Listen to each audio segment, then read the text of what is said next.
Salut, c'est Mike, content de te retrouver pour cette première vidéo de 2022. Bien pour l'occasion, je te souhaite une excellente et heureuse année. Alors comme on le sait, la nouvelle année, c'est l'occasion de remettre en place un peu des bonnes habitudes, que ce soit aller au sport, bien manger, etc. etc. Mais as-tu pensé à mettre en place de bonnes habitudes pour devenir développeur, Comme on le sait, comme tu le sais probablement, devenir développeur, réussir sa reconversion, ça se joue essentiellement sur le nombre d'heures de pratique. Et si tu veux pratiquer sur le long terme, atteindre tes objectifs, atteindre de bons résultats, le meilleur outil, c'est probablement les habitudes, la mise en place d'habitudes. Moi, on me demande souvent des tips, des astuces, des hacks, des outils, etc. Moi, je réponds tout simplement que le meilleur outil à ta disposition, c'est probablement la mise en place d'habitudes. Dans cette vidéo, ce que je vais te faire, je vais te donner 5 conseils pour mettre en place de bonnes habitudes pour devenir développeur et surtout pour garder ces habitudes. C'est parti!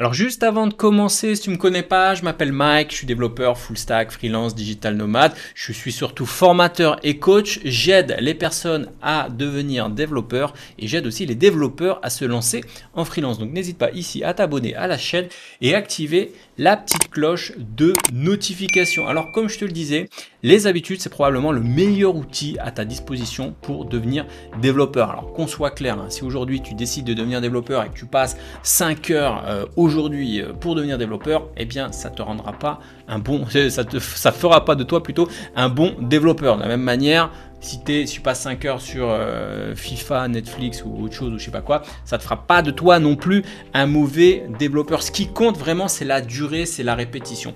Récemment, moi j'ai lu un livre de James Clear qui s'appelle Atomic Habits, je remets le titre ici, et il te montre une courbe assez intéressante. Il te montre une courbe, si tu progresses ne serait-ce que de 1% tous les jours, t'imagines, si tu progresses ne serait-ce que d'1% tous les jours, à la fin de l'année, sur 365 jours, ça fait de toi un développeur qui est 37 fois meilleur qu'au début de l'année. Donc retiens bien ça, de petites habitudes quotidiennes peut te donner des gros résultats sur le long terme. Si tu codes tous les jours, à la fin de l'année, ça fait x37. Donc c'est énorme. Alors comme tu peux le voir, la courbe bien sûr elle est exponentielle, ce qui veut dire quoi? Ce qui veut dire que les résultats n'arrivent pas tout de suite, et c'est peut-être ça qui est problématique dans le code, et c'est peut-être pour ça qu'on voit pas mal d'abandon chez les développeurs autodidactes, ceux qui se lancent, qui ont une envie de se reconvertir, et finalement ils abandonnent. Pourquoi ils abandonnent? Parce que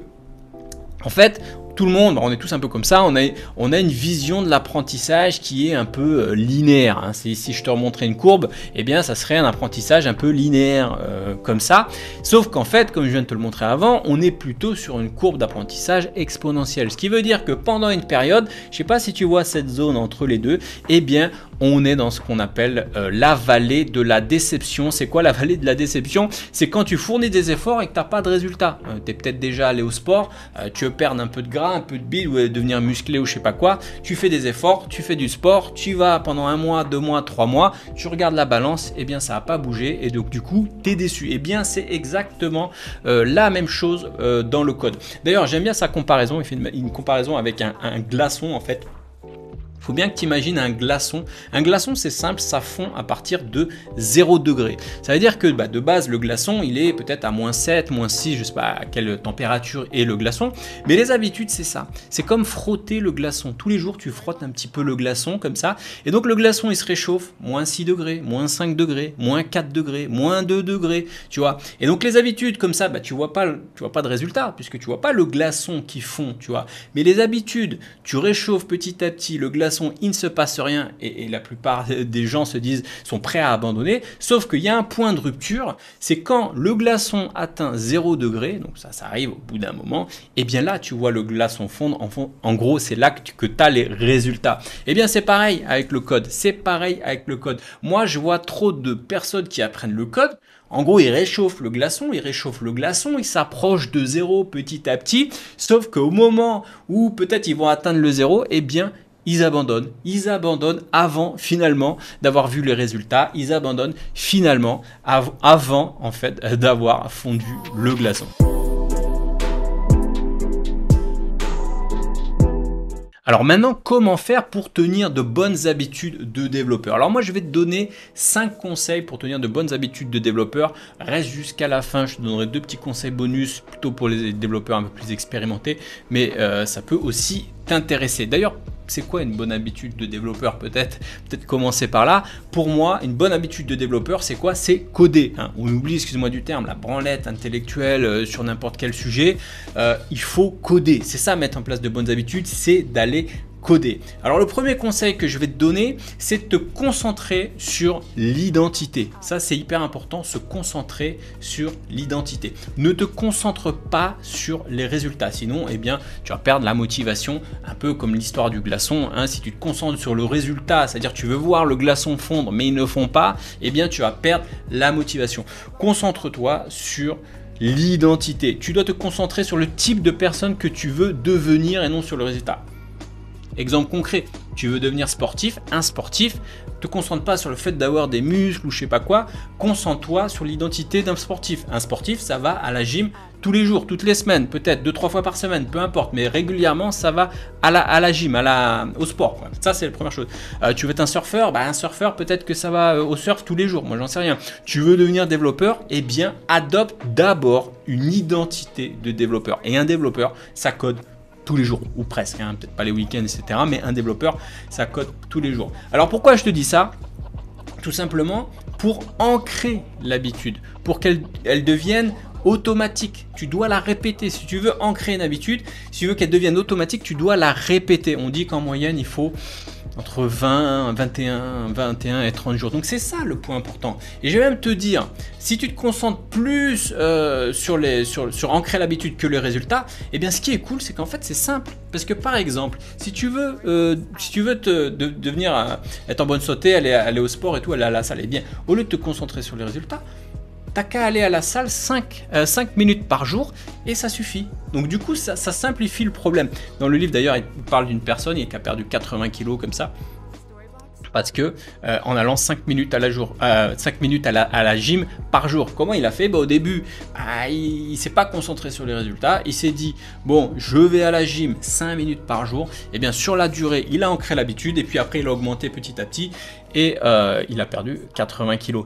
Et bien c'est pareil pour le code. Ça sert à rien de faire le warrior. Je vais y aller 5 heures à la gym ou je vais coder 5 heures machin. Et finalement, ça tient qu'un mois et après, il n'y a plus personne. Retiens ça, le long terme est toujours gagnant. Alors le deuxième conseil, c'est de ne pas confondre l'action et le mouvement. Alors ça peut sembler similaire, action, mouvement, c'est la même chose. Eh bien, c'est différent. Le mouvement, c'est quoi? Le mouvement, c'est, tu sais, quand tu planifies, tu développes des stratégies. Ça peut être, je réfléchis à un nouveau langage, tu regardes cette vidéo par exemple, ou tu regardes des tutos sur YouTube, etc. Donc, c'est des bonnes choses. Je veux dire, être en mouvement, c'est une bonne chose. C'est très bien de regarder des vidéos, c'est très bien de se renseigner. Quel est le meilleur langage, la meilleure techno, etc., etc. C'est du mouvement, mais le mouvement, en fait, ça ne produit pas de résultats. Retiens ça, tu ne deviendras pas un bon développeur si tu es uniquement en mouvement. Moi, je vois plein de personnes comme ça qui passent leur temps à réfléchir. Ils sont là, oui, mais alors MongoDB, c'est bien, c'est du NoSQL, on va pouvoir faire ça. J'ai lu un article sur telle librairie, c'est trop bien. Je vais pouvoir machin, j'ai vu la blockchain, j'ai vu ceci, ils connaissent les mots, ils connaissent machin, mais tout ça en fait c'est du mouvement. Ça veut dire que derrière ça ne produit pas de résultats. Moi j'ai un pote, il est dans la blockchain depuis je sais pas combien de temps, les cryptos, il me parle, il me dit machin, le bitcoin il va être à 100 000 et tout machin. Ok, c'est très bien, tu es dans le mouvement, mais ça fait pas que ça produit pas de résultats de dire le bitcoin il va être à 100 000 ou je sais pas quoi, tu vois, ou me sortir des mots, oui je sais ce que c'est la DeFi, le machin, le truc. Ça c'est du mouvement, c'est bien, ça peut te faire rentrer dans le truc, mais ça ne donne pas de résultats concrets. L'action, c'est quoi? L'action, c'est un type de comportement qui va produire des résultats. Par exemple, Et si on se rapproche du code, tu peux réfléchir à 10 projets de code, très bien, tu es en mouvement, mais si tu codes un proof of concept, un POC sur un sujet, eh bien tu es dans l'action. Si tu prépares par exemple ta meilleure stack en JavaScript pour ton super projet, que tu prépares la stack, etc., tu es dans le mouvement, c'est bien, mais si tu codes concrètement sur ton projet, là tu es dans l'action. Pareil, si tu te renseignes sur la blockchain, tu es en mouvement, mais si tu investis, si tu codes, je sais pas, en Solidity ou je sais pas quoi, là, tu es dans l'action, c'est important. Si tu suis des tutos YouTube, pareil, tu es en mouvement, c'est bien. Si tu suis des tutos sur React ou je sais pas quoi sur YouTube, c'est bien. Mais si tu codes en React, là, tu es en mouvement. Donc retiens bien ça, c'est que le mouvement, c'est utile, mais le mouvement, ça produit pas de résultats en soi. Hein, tu peux aller voir ton coach sportif autant de fois que tu veux. Tous les jours si tu veux, parler à ton coach sportif. Si à un moment tu vas pas courir ou tu vas pas soulever de la fonte, eh bien tu n'auras pas de résultat. C'est pareil, moi je vois des gens en coaching, tu peux me voir tous les jours en coaching, on peut discuter autant de fois que tu veux en coaching. À un moment, si tu ne te mets pas devant l'ordi et que tu codes pas, eh bien ça ne produira pas de résultats. Alors le troisième conseil que je pourrais te donner, c'est d'utiliser un déclencheur. Alors là, c'est un concept assez intéressant du livre aussi Atomic Habits. Et l'auteur, en fait, il nous raconte qu'on est tous programmés. C'est comme ça, depuis notre enfance, on est programmé on a tout un tas d'habitudes, soit mauvaises ou bonnes, hein, des bonnes ou des mauvaises habitudes. Eh bien, ces habitudes font suite en fait à ce qu'il appelle des déclencheurs. Hein. Typiquement, je sais pas, tu te lèves le matin, déclencheur, hein, tu te lèves le matin, qu'est-ce que tu fais? Tu vas déjeuner. Tu vas déjeuner, déclencheur, peut-être tu vas te laver les dents. Ton téléphone vibre, qu'est-ce que tu fais? Tu regardes les emails. Il est 18h, qu'est-ce que tu fais? Eh bien, peut-être tu vas à la salle de gym. Tu rentres dans une pièce, bon, bah, tu allumes la lumière. Donc ça, c'est ce qu'il appelle des déclencheurs. Et donc, il dit d'utiliser justement des déclencheurs pour ancrer de bonnes habitudes. Moi, typiquement, quand je me suis fixé pour objectif de lire plus, eh bien au début j'ai commencé à me dire bon bah voilà, je vais essayer de lire plus. Donc j'essayais de lire un peu quand j'avais un peu de temps, etc. Le matin, le soir, etc. Bon, finalement ça fonctionnait pas tant que ça. Ce que j'ai fait après par la suite, je me suis fixé sur un déclencheur. Et le déclencheur c'était quoi? C'était finalement d'aller manger après manger. Tu vois, c'était un déclencheur après manger. Eh bien je me lisais un petit quart d'heure. Et en fait, je me suis fixé sur un déclencheur. Ou avant, qu'est-ce que je faisais? Eh bien après le déclencheur manger, bah, j'allais me faire un petit FIFA 10 minutes, un petit match ou quoi, et puis après j'allais bosser ou je faisais autre chose. Donc j'utilisais ce déclencheur et j'ai réutilisé ce déclencheur et à la place j'ai remplacé la mauvaise habitude FIFA, qui est quand même pour moi c'est pas une bonne habitude, tu vois, d'aller jouer aux jeux vidéo, à détendre de temps en temps. Mais bon voilà, si je peux remplacer par une meilleure habitude, ben voilà. Donc du coup c'est ce que j'ai fait. J'ai réutilisé ce déclencheur pour mettre en place en fait mon habitude donc de lecture. Et bien dans ton cas, eh bien, ça peut être la même chose. Ça veut dire, eh bien, tu peux te dire, je vais essayer de, tu vois, si tu te dis, je vais aller coder quand je vais avoir du temps. Ah, voilà, il faut que je code sur tel et tel sujet. Bon, bah, je vais aller coder le matin, le soir, à des horaires un peu farfelus. Il y a de fortes chances que tu n'arrives pas à ancrer ton habitude. Mais si, justement, tu cales en fait ton habitude d'aller coder sur un déclencheur que tu connais, c'est-à-dire le matin avant d'aller bosser, le midi avant, je sais pas, avant entre midi et 2, ou le soir, ou quand les enfants sont couchés, ou quoi que ce soit, eh bien, ou avant le sport ou après le sport, eh bien, il y a plus de chances que tu arrives en fait à ancrer donc ton habitude. Le quatrième conseil que je voudrais te donner, c'est oublie la motivation et façonne ton environnement. En gros, je trouve que la motivation, elle est surestimée. L'environnement est beaucoup plus important. D'ailleurs, en 1936, il y a un psychologue qui s'appelle Kurt Lewin qui a écrit en fait une équation assez simple, je te la mets ici, qui s'appelle B égale fonction de PE. Ça veut dire quoi? B comme behavior, ça veut dire qu'en gros, le comportement est une fonction. Le comportement d'un être humain, c'est une fonction d'une personne et d'un environnement. Je veux dire, si tu es dans un environnement toxique, eh bien, tu vas avoir du mal en fait à avoir le bon comportement. La maîtrise de soi, l'autodiscipline, etc., c'est chaud, il faut dire la vérité. Moi, je vois plein de chaînes autour de ça, des chaînes de motivation, d'autodiscipline, etc. On entend des conseils du type l'autodiscipline, voilà, il faut être motivé, il faut avoir la pêche. Personnellement, ça marche pas. Enfin, moi, sur moi, ça marche pas. Enfin, je veux dire, ça marche. Ça peut marcher sur le court terme, ça peut marcher pendant une courte période, mais c'est pas quelque chose qui fonctionne sur le long terme. Je veux dire, Sauf si tu es un mec, dans ta tête, tu es un moine Shaolin, ça va être compliqué. La probabilité que tu dures sur le long terme est assez faible. Alors, plutôt que faire appel à ta volonté, c'est difficile de faire appel à ta volonté. Si à chaque fois tu vas dire, ah, il faut que j'aille coder et tout, machin, enfin, si tu dois faire appel à ta volonté, eh bien, plutôt que faire ça, garde plutôt ton énergie pour optimiser, en fait, ton environnement. C'est le secret de la maîtrise de soi. Il faut que les choses fassent en sorte que les choses soient simples, que les déclencheurs soient évidents et que les déclencheurs d'ailleurs des mauvaises habitudes soient en fait invisibles, hein, si on reprend un peu l'histoire de déclencheurs. Donc concrètement, c'est quoi pour les développeurs? Essaye d'allouer des plages horaires fixes, par exemple, des déclencheurs fixes pour aller coder. Améliore ton environnement, améliore ta pièce, essaye de trouver une pièce isolée sans du bruit. Alors, parfois, en France, on n'a pas trop envie dans des petites surfaces, etc. Bah, peut-être prends-toi un abonnement dans un coworking, moi je sais pas, mais essaye d'optimiser ton environnement. Rends les choses simples aussi.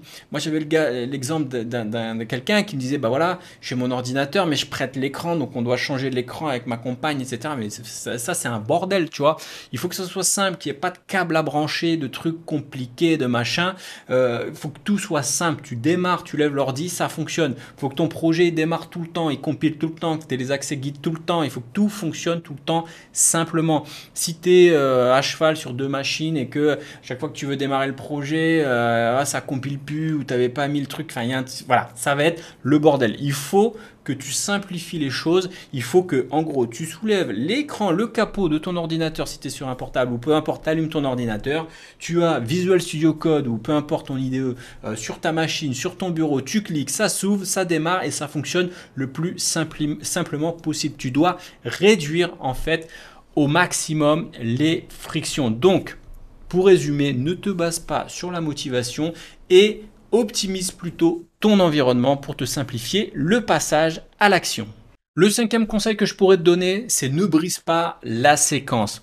Les habitudes, c'est quoi finalement? Eh bien, c'est une séquence, hein. C'est une suite d'habitudes que tu as pris tous les jours, c'est une suite d'actions que tu as fait tous les jours, c'est une séquence finalement, chaque jour, chaque semaine, etc.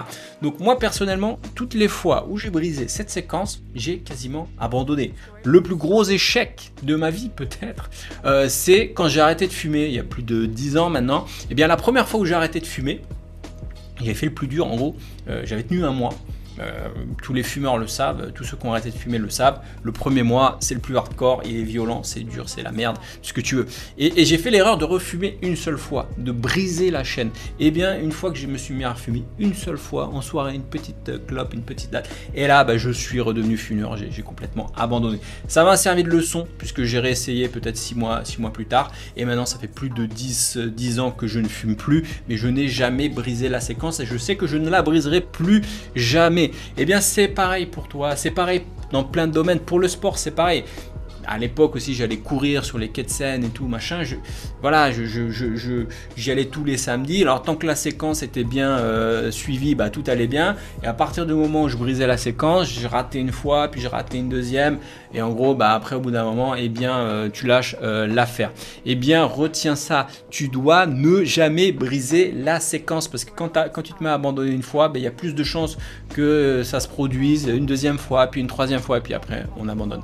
D'ailleurs dans le livre Atomic Habits, il est un petit peu plus souple. Il dit la règle la plus importante, c'est pas de rater une séquence. On peut rater une fois. Le plus important, c'est ne rate jamais 2 fois d'affilée. En gros, il dit que ça peut arriver, mais qu'il faut surtout jamais rater 2 fois. C'est le principe de base. Ne saute jamais 2 fois de séquence. Tu peux t'appliquer ce principe. Moi, personnellement, j'aime pas avoir ce principe-là. Je préfère me dire non, c'est mort, je ne rate pas la séquence comme ça. Il n'y a pas d'échappatoire possible. Voilà, alors maintenant, je vais te filer un petit conseil bonus. C'est le principe de la boucle d'or. Ça, c'est un concept assez intéressant. Si tu veux garder la motivation, eh bien, tu dois trouver une zone en fait de difficulté très précise. Alors, je prends un exemple tout simple. Si tu joues à FIFA, Call of Duty, Counter-Strike, peu importe le jeu vidéo, imagine en fait, tu joues à ce jeu vidéo avec des noobs, vraiment des débutants de chez débutants. Tu vas rigoler 5 minutes, tu vas mettre des 8-0 à FIFA, tu vas faire des scores de ouf à Call of. Bon, ça va te faire marrer 5 minutes, mais il y a de fortes chances qu'au bout d'un moment, tu t'ennuies. On est d'accord, ça va pas le faire longtemps. À l'inverse, si tu arrives, tu joues à FIFA, Call of ou quoi avec des mecs qui sont hyper chauds, tu vas te faire défoncer. Imagine, tu te fais défoncer, tu te fais laminer, tu te fais éclater et que tu gagnes jamais et que voilà, t'en peux plus. Qu'est-ce qui va se passer au bout d'un moment? Tu vas perdre la motivation. Et en gros, ça ressemble plus ou moins à cette courbe-là, hein, cette courbe, cette zone de boucle d'or, en fait, il en parle dans le livre. Eh bien, cette zone-là, concrètement, c'est la zone où tu es pile poil entre un niveau de difficulté qui est un petit peu élevé, mais pas trop. Faut pas que tu t'ennuies, mais faut pas non plus que tu te fasses défoncer ou que ça soit trop compliqué ou que ça soit galère. Voilà. Eh bien, essaye de trouver cette petite zone d'équilibre, ce principe de boucle d'or. Alors moi, personnellement, quand je suis aussi en coaching avec des personnes, moi, ce que j'essaye de faire, c'est souvent d'essayer de trouver cette petite zone de boucle d'or, parce que j'en vois certains qui me disent, bah voilà, j'ai avancé sur tel module en React, ouais, je déprime, je comprends rien, c'est galère. Ce que je fais, je dis, bah, reviens un petit peu en arrière peut-être, retravaille ces parties-là et tu sens que la personne reprend confiance parce qu'elle maîtrise, elle comprend et puis petit à petit, elle augmente la difficulté. Et à l'inverse aussi, je vois des gens qui me disent ouais, bah, je suis sur ces modules, bon, j'ai déjà vu ça, c'est un peu simple, ouais, c'est pas, enfin, voilà, ils perdent aussi la motivation. Et bien, je rajoute un petit peu comme ça de difficultés parce que c'est important en fait d'avoir cette petite zone, cette boucle d'or. Ça permet justement de garder la motivation et d'avancer comme ça tout au long du temps. Alors le deuxième conseil bonus que je voudrais te donner, c'est attention aux habitudes. Alors dans cette vidéo, on a vu comment mettre en place de bonnes habitudes, mais je vais quand même te donner je vais quand même te dire, fais attention aux habitudes. Alors c'est une partie qui va peut-être un peu plus parler aux développeurs qui sont déjà en place, qui sont peut-être déjà en poste, en mission, en CDI ou en freelance, etc., qui ont déjà peut-être un certain niveau. Comme on le sait, avec la pratique, je veux dire, tout devient plus simple. On se met à développer finalement un peu en pilote automatique. Souviens-toi, je sais pas moi, tes premières fonctions, tes premières classes, tes premiers hooks en React, etc. Enfin, peu importe. Ça a été peut-être un petit peu galère au début, et puis avec le temps, bah, tu réfléchis même plus. Je veux dire, tu es en mode pilote automatique. C'est le but du jeu, hein. Le but des habitudes, c'est d'être en pilote automatique et de quasiment plus réfléchir, ne plus avoir à dépenser de l'énergie mentale, c'est en pilote automatique. Sauf que si tu veux exceller en fait dans un domaine, eh bien il faut régulièrement aller au-delà de ça. Ça veut dire qu'en fait il faut sortir de cette zone d'habitude, de cette zone de confort et apprendre des habitudes un petit peu plus avancées. Sinon, qu'est-ce qui va se passer? Eh bien, ça arrive beaucoup d'ailleurs aux développeurs au début qui galèrent et puis qui se mettent à réussir à développer un petit peu, qui sont voilà, dans leur zone de confort, ils pensent qu'ils sont super bons et ils sont atteints du fameux syndrome de Dunning-Kruger. J'en ai déjà parlé dans certaines vidéos, je ne vais pas en reparler, mais du coup voilà, ils sont à un espèce de plateau, ils pensent qu'ils sont bons alors qu'en fait ils sont encore débutants. Donc le but voilà, de cette section, de ce bonus, c'est de te dire en fait attention à ça, attention au pilotage automatique, à être avec des habitudes qui font que tu es capable de faire des choses, de développer, parce que tu risques d'atteindre un plateau. Donc régulièrement, en fait, il faut que tu sortes de ce plateau et que tu explores de nouvelles pistes. Par exemple, je dis n'importe quoi. Si tu es développeur, tu as appris une manière de faire, je sais pas, des boucles fortes. Tiens, pour prendre un exemple basique, en JavaScript, bon, bah peut-être qu'au bout d'un moment, il faut que tu évolues, que tu dises, bon, maintenant, on va essayer d'utiliser plutôt des points map, par exemple, où tu as l'habitude d'utiliser que des fonctions normales. Bon, bah peut-être on va utiliser des fonctions fléchées. Tu utilises le hook useState, peut-être qu'il est temps de voir que peut-être useReducer permet de faire aussi des choses un peu plus poussées, tu vois. Donc finalement ça ressemblerait un peu à ça. Si tu regardes une courbe pour prendre en place, pour mettre en place de bonnes habitudes, eh bien la répétition comme ça va te faire va permettre d'ancrer une habitude, et donc tu vois, à force de répéter, eh bien tu vas faire les choses de manière automatique. Ça c'est le fait de maîtriser une habitude. Mais si tu veux maîtriser un domaine, eh bien régulièrement en fait, ça ressemblerait plutôt à une courbe comme ça, où finalement, une fois que tu as mis en place des habitudes, eh bien tu essaies de sortir de ta zone de confort, tu te fais un peu violence, tu apprends des nouvelles choses et tu reprogresses et tu remets en place une nouvelle habitude, etc. etc. Et donc c'est un cycle sans fin, c'est un cycle vertueux qui te permet justement de ne pas rester dans ce fameux, si tu prends la zone du bas là, c'est les premiers développeurs là qui sont atteints du syndrome de Dunning-Kruger, qui pensent qu'ils ont tout compris, mais en fait ils sont loin du truc, et en fait régulièrement tu te fais violence, tu réapprends, tu ressors de ta zone de confort, tu remets en place de nouvelles habitudes, etc. etc. Voilà, on arrive à la fin de cette vidéo. Donc si je devais te donner un dernier petit conseil, un dernier truc à retenir, c'est retiens bien ça, les habitudes c'est important, retiens bien ça, le long terme est toujours gagnant. Voilà, je te remercie d'avoir suivi cette vidéo. Bien sûr, n'hésite pas ici à t'abonner à la chaîne et activer la petite cloche de notification. Et si tu veux aller plus loin, eh bien, je t'ai créé un petit kit du succès développeur. Hein. C'est vraiment un petit kit de démarrage que tu peux retrouver ici sous cette vidéo. C'est quoi? En gros, je t'ai préparé une roadmap interactive pour devenir développeur front-end. C'est une roadmap sous Notion que tu vas pouvoir cloner dans ton espace Notion. Mes 19 applications pour booster ma productivité. Tu verras qu'il y aura pas mal d'applications qui vont t'aider comme ça à mettre en place d'ailleurs des habitudes et aussi booster ta productivité. 13 idées de projets à réaliser. Alors là, c'est pour tout niveau. Je sais que parfois, on a du mal à trouver des bonnes idées de projets, que ce soit pour les débutants, pour les plus avancés. Et enfin, 14 livres pour devenir développeur et aussi comment passer de 0 à 10 000 euros par mois en freelance. Donc, c'est un petit kit du développeur à succès, de petit kit du succès développeur, pardon. C'est le premier lien dans la description. Sinon, je te dis à bientôt pour une prochaine vidéo. Ciao!